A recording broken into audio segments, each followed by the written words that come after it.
यह घटना सन 1957 2 जून की सुबह की थी। एक ऐसे घर की कहानी है जिसमें बर्ट ह्यूजेस अपनी पत्नी के साथ में रहता था। जब सवेरा हुआ और नाश्ता करने के लिए अपनी मेज पर बैठने ही वाला था कि उसको किसी के रोने की आवाज सुनाई दी। वह उस दिशा में चलने लगा जहां से रोने की आवाज आ रही थी। जैसे ही वह हॉल में पहुंचा, वहां जाकर देखा उसकी पत्नी एक किनारे पर बैठी रो रही थी। हमेशा शांत और खुश रहने वाली औरत की आंखों में आंसू बहते देखे तो उसके होश उड़ गए और चेहरे पर गुस्सा छलकने लगा। लेकिन कुछ कहने के पहले वो अपने मन में ही बोला कि रात में सोने से पहले या हंसी खुशी और बहुत ही अच्छे से बात कर रही थी, मगर सुबह होते ही न जाने इसको क्या हो गया जो ऐसे रो रही है। उसके पास जाकर दुखी दिल पर दवाई लगाते हुए उसने पूछा, आखिर तुम इस तरह क्यों रो रही हो डार्लिंग? आज सुबह सुबह तुमको क्या हो गया है जो ऐसे और इस तरह आंसुओं से भरे चेहरे के साथ रो रही हो? आखिर मुझे बताओ, मुझे भी तो कुछ पता चले। स्टेफन, तुम मेरी बात क्यों नहीं सुनती? मुझे बताओ तो आखिर बात क्या हुई? इतना ही कहना था कि वह और जोर से रोने लगी। आखिर तुम्हारी दोस्त को हुआ क्या है? कैसी है? कहां है? ठीक तो है ना वो? अपनी पत्नी को दिलासा देखते हुए ह्यूजेस ने कहा, नहीं डार्लिंग, अब वह इस संसार में नहीं है। जैसे ही उसने यह बात सुनी, ह्यूजेस को जोर का झटका लगा और मायूसी भरे स्वर में बोला, मुझे पूरी बात बताओ डार्लिंग कि आखिर हुआ क्या? यह सब कैसे हुआ और तुम्हें कैसे पता चला कि वह अब इस दुनिया में नहीं है? मैं सो रही थी। आधी रात का समय था कि मैंने एक बहुत डरावना सपना देखा। इतना कहना था कि वह इस सपने को सोच के और जोर जोर से रोने लगी। पत्नी की बात सुनकर ईश्वर को धन्यवाद देता हुआ और चैन की सांस लेकर समझाने के इरादे से मोहब्बत भरे स्वर में उससे बोला, तुम जैसी बहादुर औरत सपने में डर जाएगी? अरे डार्लिंग, अगर तुम जैसी बहादुर औरत डरने लगी तो हम जैसे मर्दों का क्या होगा? तुम एक सपने से डर कर रो रही हो। वो एक ख्वाब था जो हकीकत में कभी सच्चा नहीं होता। तुम्हें यकीन होना चाहिए कि सपने कभी भी सच्चे नहीं होते। और तुम सोच के बैठी हो कि तुम्हारी दोस्त डोरिस मर चुकी है। उस सपने को देख के तुम परेशान हो गई और यहां पे आकर फूट फूट कर रोने लगी। सपने कभी सच नहीं होते डार्लिंग। वह अपनी बात पूरी ना कर पाया था कि उसकी पत्नी बोली, डार्लिंग मेरी बात का यकीन करो, मैंने कभी झूठ नहीं बोला और ना ही बोलूंगी। मैंने रात को साफ साफ सपने में देखा कि किसी ने मेरी डोरिस को मार डाला। कैसी बातें कर रही हो डार्लिंग? बकवास बात कर रही हो बिल्कुल तुम। हकीकत तो यह है कि तुम इधर उधर की डरावनी किताबें पढ़ने लगी हो। ज्यादा मत पढ़ा करो। उसे होता क्या है कि तुम्हारे दिमाग में हर समय वही बातें घूमती रहती हैं। यह सब मन का वहम है जो तुम्हारे दिलो दिमाग पर बैठ गया है। इसके चक्कर में रहोगी तो मुझे भी खो दोगी और फिर ये सपना वपना भूल जाओ। अपनी हालत अच्छी करके मुझे नाश्ता बना कर दो ताकि मैं अपना पेट भर सकूं, क्योंकि मुझे बहुत जोर की भूख लगी है। अपने पति की बात को मानकर और अपना दिल बहलाने के लिए वह बाजार घूमने चली गई। वहां से लौट के आने के बाद वह इतना थक चुकी थी कि आते ही बिस्तर पर लेट गई और गहरी नींद में लेटकर खर्राटे भरने लगी। अगले दिन श्रीमती ह्यूजेस 19 जून को लंदन के हॉरवुड रोड स्थित पुलिस स्टेशन पर पहुंची। उस थाने में ड्यूटी कर रहे इंस्पेक्टर हैरी कॉक्स ने उसे चिंतित स्वर में देखकर कहा, मैडम, इस समय थाने में मैं आपकी क्या मदद कर सकता हूं?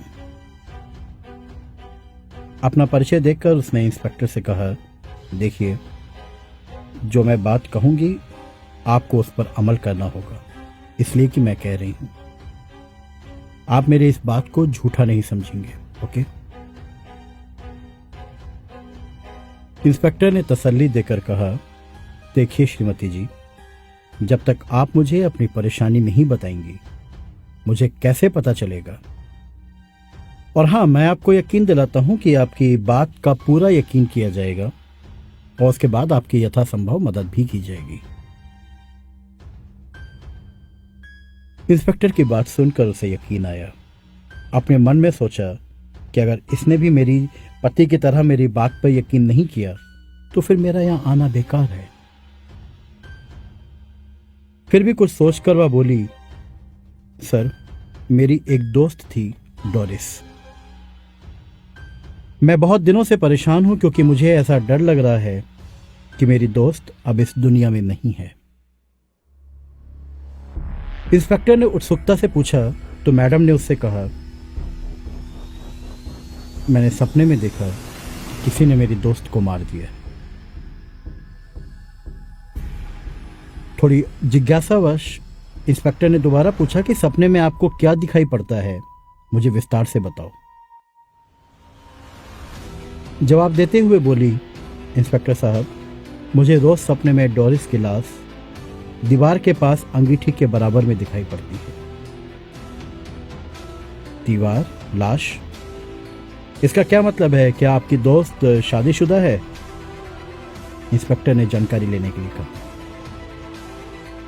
उत्तर देते हुए स्टेफन ने कहा, सर, मैं ये तो नहीं बता सकते कि डोरिस की हत्या हुई या उसने आत्महत्या की, पर मैं आपको इतना ही बता सकती हूं जितना मैं रोज सपने में देखती हूं। इतना कहने के बाद स्टेफन कुछ देर तक अपनी स्मृतियों में खोई रही। फिर अतीत के पृष्ठों को पलटते हुए बोली, इंस्पेक्टर साहब, मैं डोरिस को 7 साल से जानती हूं। शादी से पहले मैं और वह एक ही कंपनी में काम करती थी। हम दोनों में घनिष्ठ मित्रता थी। शादी के बाद मैंने नौकरी छोड़ दी। बाद में डोरिस की भी शादी हो गई। शादी के बाद भी तुम दोनों की दोस्ती उसी प्रकार रही? इंस्पेक्टर ने जब पूछा तो स्टीफन बोली, जी हां, पूरी तरह कायम थी हमारी दोस्ती। हाँ, यह बात तो जरूर कहूंगी कि शादी के बाद जिम्मेदारी और बढ़ जाती है और उसको समझने के लिए कुछ समय बीत जाता है। शादी से पहले तो खूब मिलते थे, मगर जब से शादी हुई हम दोनों अलग अलग हो गए। मिलना जरा कम हो गया। कुछ देर सोचने के बाद स्टीफन बोली, लेकिन अपनी अपनी परेशानियों को हम एक दूसरे से हमेशा बताया करते थे। एक दूसरे को खत भेजकर एक दूसरे का हाल पूछ लिया करते थे। लेकिन कुछ दिनों के बाद वो खत आने जाने भी बंद हो गए। तुम्हारे दोस्त की आखिरी चिट्ठी कब आई थी?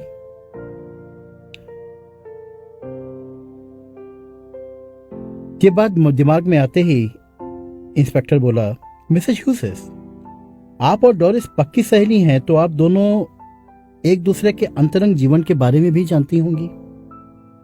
क्या डोरिस के पति के बारे में आप जानती हैं कुछ? हाँ, जानती हूं, बहुत अच्छे से जानती हूं। जिस तरह मैं आपको कई दिनों से जानती हूं। उसके पति का नाम फ्रांसिस था। वह एक खुश मिजाज, हंसमुख इंसान थे और जहां तक मैं जानती हूं वह अपनी पत्नी डोरिस से बहुत प्यार करते थे। इतनी सी बात कही और आह भरकर बोली, पता नहीं उसके पति का क्या हाल होगा। मैं सच कहती हूं साहब, खौफनाक सपना देखने के बाद न जाने मुझे ऐसा क्यों लग रहा है कि मेरी मित्र डोरिस की किसी ने हत्या की है। इसीलिए हर रोज मुझे अंगीठी के पास दीवार के अंदर अपनी सहेली की लाश दिखाई देती। इतना बोलने के बाद सुबक कर रोते हुए दोबारा बोली, मेहरबानी होगी साहब, आप मेरी मदद कीजिए ताकि मेरी सहेली की सहायता हो सके, उसका कातिल पकड़ा जा सके। अगर ऐसा हो गया तो मैं आपकी बहुत ही शुक्रगुजार रहूंगी। साहब, मेरी सहेली के बारे में खोजबीन कीजिए ताकि मेरे दोस्त की आत्मा को शांति मिल सके। पुलिस इंस्पेक्टर ने सवाल किया, आप हर रोज अंगीठी के पास दीवार के अंदर लाश को देखती हो? क्या तुमने कभी हकीकत में भी डोरिस के घर में ऐसी कोई अंगीठी देखी है? ठीक कहते हो साहब। मैं जब भी उसके घर जाया करती थी अक्सर मैंने उस अंगीठी को उसी जगह देखा है जो मुझे सपने में दिखाई पड़ती है। अच्छी बात है, हम चलेंगे उसके घर और जाकर पता लगाएंगे। आपको डोरिस के घर का पता है ना? आप उसके पति को तो पहचानती हैं ना? जी हाँ साहब, और मैं आपके साथ चलने को तैयार हूं और देखना चाहती हूं कि मेरे सपने में कितनी सच्चाई है। आखिर मुझे भी तो पता चले कि मुझे यह सपना क्यों दिखाई देता है। पुलिस इंस्पेक्टर व कुछ सिपाही मिसेज ह्यूजेस को साथ लेकर डोरिस के घर पहुंचे। पहुंचते ही उसके पड़ोसियों से पूछा तो बताने पर पता चला कि डोरिस कई महीने से अपने घर पर दिखाई नहीं दे रही थी। यह खबर सुनते ही इंस्पेक्टर कॉक्स और मिसेज ह्यूजेस दोनों देखते के देखते रह गए। पड़ोसियों की बातें सुनकर पुलिस इंस्पेक्टर ने अपने मन में सोचा कि मुझे दाल में कुछ काला नजर आ रहा है, और हकीकत में क्या बात है ये बात तो घर के अंदर जाकर ही पता चलेगी। अंदर जाके देखा तो एक आदमी मौजूद था। आगे बढ़कर उसने स्टीफन को देखा और उसको पहचानते हुए स्टीफन बोले कि इंस्पेक्टर साहब, जिसकी मैं बात कर रही थी ये वही हैं, डोरिस के पति मिस्टर फ्रांसिस। उनको दिखाते हुए फ्रांसिस से मुखातिब होकर बोली, मिस्टर फ्रांसिस, हमें आपकी पत्नी डोरिस के बारे में कुछ पूछना है। कहां गई वह? आप मेरी पत्नी के बारे में मुझसे पूछना चाहते हैं? मैं बताता हूं। मेरी पत्नी डोरिस बहुत झगड़ा करने वाली औरत थी। वह मुझसे हर समय झगड़ा करती रहती थी। एक दिन मुझे गुस्सा आ गया और मैं घर से बाहर निकल गया। कुछ समय के बाद मैं वापस घर आया और उसके बाद हम लोग की जिंदगी थोड़े दिनों के लिए अच्छी चली, मगर उसके बाद फिर से वही हाल शुरू हो गया। वह मेरे से लड़ने झगड़ने लगी। इस प्रकार हमारे घर की खुशियां जाती रहीं और मुझे गुस्सा आ गया, और एक दिन इतना गुस्सा आया कि मैंने उसे पीट दिया, जिससे कि वह गुस्सा होकर कहीं चली गई। कहां गई मुझे नहीं पता। उसके बाद तुमने अपनी पत्नी की खैर खबर नहीं ली कि वह गई कहां आखिर? इंस्पेक्टर ने जब पूछा तो फ्रांसिस डर गया और बोला कि साहब, उसके जाने के बाद मैंने कुछ भी पता नहीं लगाया कि वह कहां गई। उसके हटपटे जवाब से पुलिस इंस्पेक्टर को और भी गुस्सा आ गया। उसकी बात सुनकर इंस्पेक्टर ने जोरदार चांटा मारते हुए कड़क आवाज में पूछा कि तुम हमें साफ साफ क्यों नहीं बताते कि आखिर तुम्हारी पत्नी कहां गई है?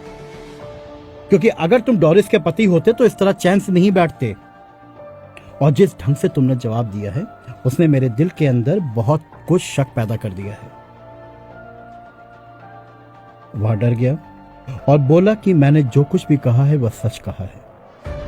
वह मार्च के महीने में घर छोड़कर यहां से भाग गई। क्योंकि वो पहले भी कई बार भागी लेकिन वापस आ जाती थी, इसलिए मैंने कभी पीछा नहीं किया, मगर इस बार भागकर वापस नहीं आई। अब आप ही बताइए मैं क्या करूं? मैं उसे कहां खोजूं? तो मुझे ऐसे नहीं बताओगे, तुम्हारे से सच उगलवाना ही पड़ेगा। इतनी बात कहकर इंस्पेक्टर ने अपने सिपाहियों को आदेश देकर तलाशी लेने को कहा और सिपाही तलाशी के लिए घर के चारों तरफ फैल गए। उन्होंने घर का चप्पा चप्पा छान मारा मगर कुछ भी दिखाई नहीं पड़ा। फ्रांसिस के चेहरे को देखकर कॉक्स ने आइडिया लगाया कि मुझे इसी के घर में कुछ दाल में काला लगता है और इसी ने अपनी पत्नी का कत्ल किया है। मुझे कोई ऐसा सुराग अवश्य मिलना चाहिए ताकि मैं इसका वह हाल करूं जो इसने सोचा भी ना हो। इसी बीच अचानक से मिसेज ह्यूजेस की नजर उस अंगीठी पर पड़ी। उसने इंस्पेक्टर साहब को बताया कि साहब, मुझे सपने में अक्सर यही अंगीठी दिखती है। जैसे ही उसने ये बात बताई इंस्पेक्टर की आंखें चमक गईं। अंगीठी उठाने के लिए वह उस ओर बढ़ा। उसके पास में एक कपबोर्ड था। खोलने पर पता चला कि उसके अंदर एक कंकाल है जो कि डोरिस का ही है। ह्यूजेस उसे देखकर रोने लगी। उसकी आवाज गूंजी कि तुमने अपनी पत्नी की हत्या क्यों की, कैसे की इसमें लाश कैसे पहुंची? पुलिस ने देखा उसका पति कांप रहा था। लाश को देखकर फ्रांसिस ने बोला, मैंने ही उसे मारा और लाश को यहां पे रखा है। लाश का जब निरीक्षण किया गया तो पता चला कि हथौड़ा मारकर उसकी हत्या की गई। उसे गिरफ्तार कर लिया गया, मगर ह्यूजेस नफरत से उसे देख रही थी। उसने सोचा भी नहीं होगा कि उसका पति ऐसा क्रूर होगा। डोरिस के पति को जेल भेजने के बाद उसने छानबीन करके उसके नाम की चार्जशीट दाखिल की। उस पर अपनी पत्नी के मारने का मुकदमा शुरू हुआ। ज्यूरी के सदस्यों ने सारे तथ्यों पर विचार करने के बाद डोरिस के पति को अपनी पत्नी की हत्या का जिम्मेदार बताया और फिर जज ने उसे उम्र कैद की सजा सुना दी।